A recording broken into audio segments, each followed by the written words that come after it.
Welcome back, you guys. What if I told you fear of irrelevance is completely normal, especially if you're an entertainer? We're gonna break it all down. Okay, let's dive in right now before we waste any time. We're gonna talk about today one of our favorite topics to talk about as not only entertainers but as humans here on Earth, and particularly if you are in America. We're going to talk about voting and election season. Yay, right? Oh my gosh. Our favorite. Okay, look. Here's the thing. I feel the need to bring this up as an entertainer, as somebody who is in the spotlight, as somebody who obviously lives for, getting my voice heard, for being seen, kind of all the things that fall under the category of publicly announcing who I'm voting for and voicing my voice, no pun intended.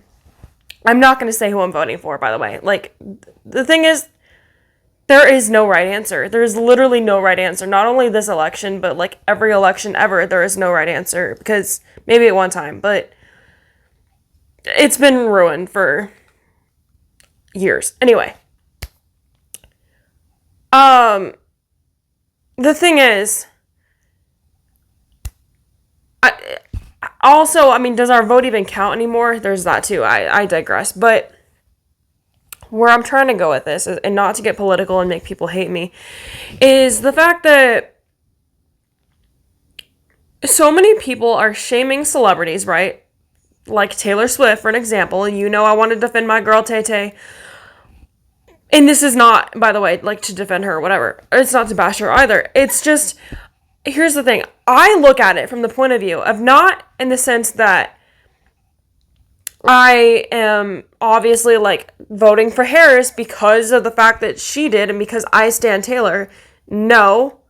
I'm also not voting for Harris because of the fact that she stands for her and I am not on Taylor's level. You know what I mean? Like, I'm using her as an example.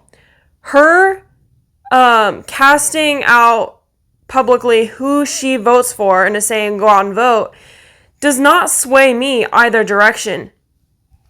Neither does Billie Eilish's, saying who she's voting for. What I'm going to say, though, is I see so many people, bashing this because they're like, as a businesswoman, it would make sense if she would vote for Trump. I see it as, no, it does not make sense that she would vote for Trump, because who in Hollywood is voting for Trump? Like, logically, that just does not, maybe, based on, like, if you look at the logistics, sure, but logically, that just does not add up. It just does not add up. Anyway, it's no surprise to me whatsoever that she's Democratic.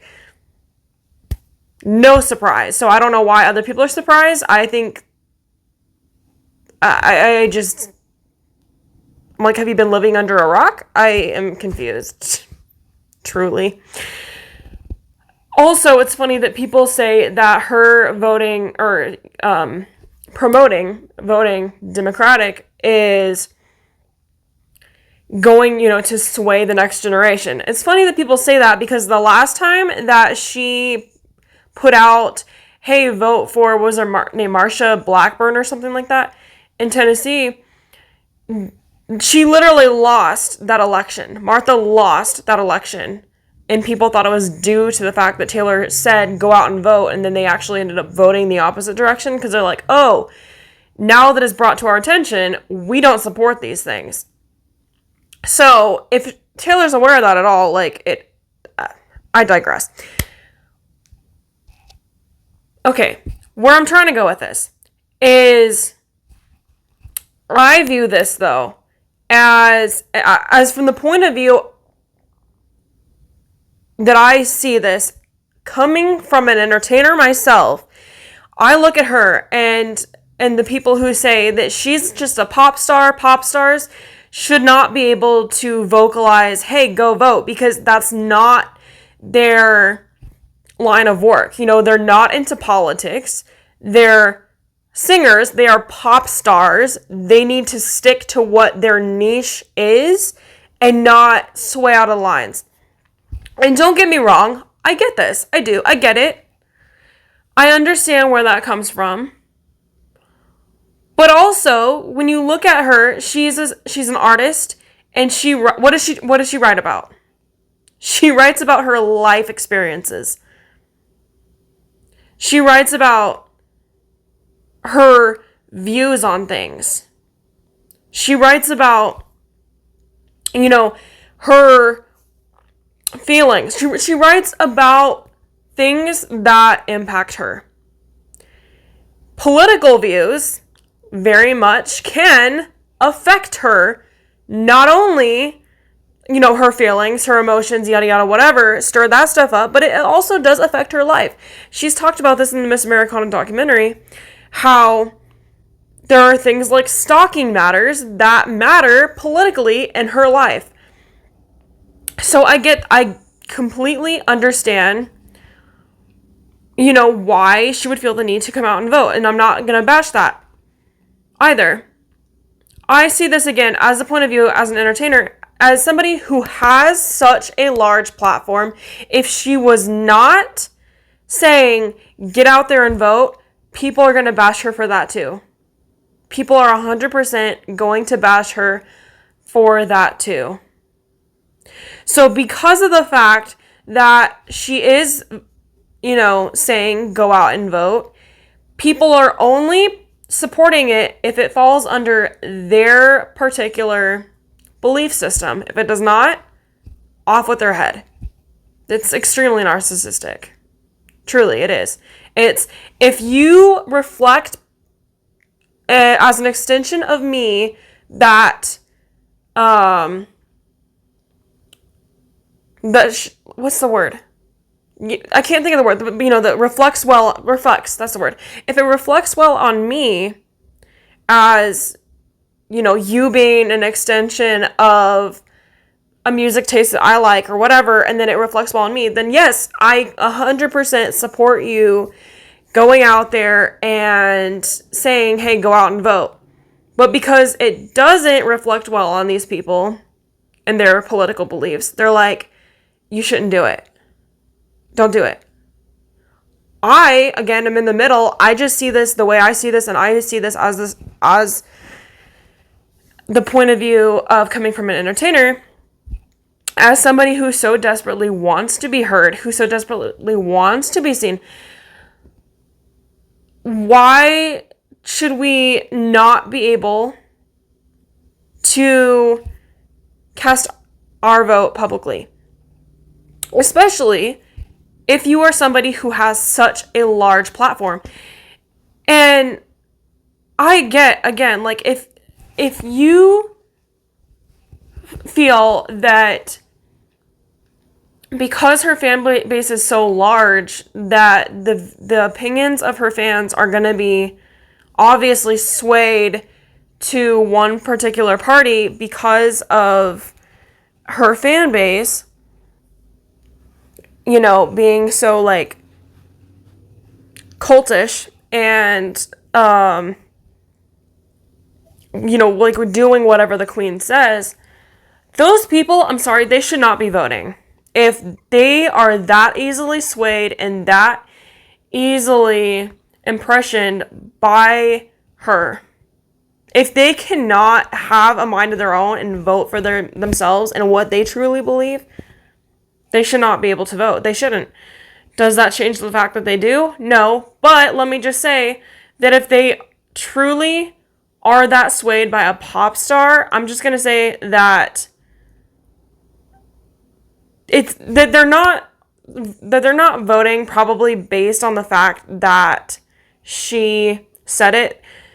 They're also swayed very heavily in every aspect of their life. And I guarantee you they were already headed in the exact same direction that she is swaying politically, because that is the party, let's just say, that that is not secure per se. I'm not saying I agree with the other side, but I am going to say that the party that she stands with is not necessarily secure in that sense.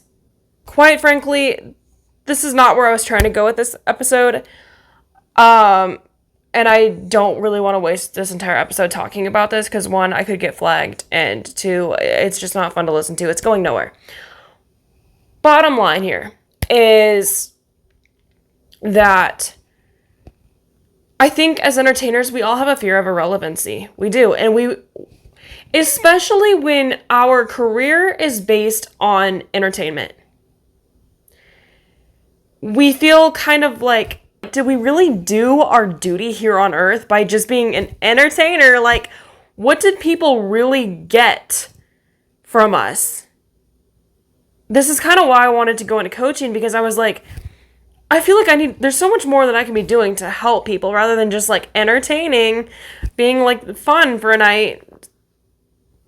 It kind of just left this bad taste in my mouth of feeling like, really? I could do so much better and just do so much more. So anyway, and I think it all comes back down to standing for something, you know? Being like, I had an opinion and I stood up for what I believed in, and I didn't care if other people, you know, respected my beliefs or not. At least I stood for something. I think it was Martin Luther King Jr. that a man dies when he refuses to stand up for something that he believes is right. When you refuse to stand up for something that you believe is right, that literally kills you. It literally kills you, because if you can't stand your ground, quite literally you don't have a leg to stand on, and then what value do you have on earth? What value do you have? If your voice does not matter, if you cannot be heard, what are you doing here? Quite frankly, just existing, right? Which is kind of how we all feel at the moment with this current election, ironically, I know. Which is kind of what this all comes back down to, is that clearly it matters. Clearly it matters. Our voice matters, and this is how important it is for us to be heard and to speak up and to stand our ground. It does not matter if anyone agrees with us or not. What matters is knowing that we personally stood up for what we believe is right, even if it doesn't have the outcome that matters to us. And this is kind of also how Taylor explained it in the documentary, is that she's like, I cannot continue on knowing that I didn't stand up for what I believe was the right side of history. You know, leaving my mark on this world, knowing that I didn't stand up for what I believed was right. For me, that doesn't even mean swaying any particular political party direction. It means standing up for what I'm saying right now in this episode. This is my truth. This is how I feel. Regardless of if I'm right down the middle, I feel this needs to be said. For more, find me on almost any social media platform at Make Waves Coach and also at Mermaid Kassandra. Check out my podcast, Make Waves Mermaid Kassandra, available every place podcasts are found. And I will talk to you guys soon. Go out there and make waves. Mwah.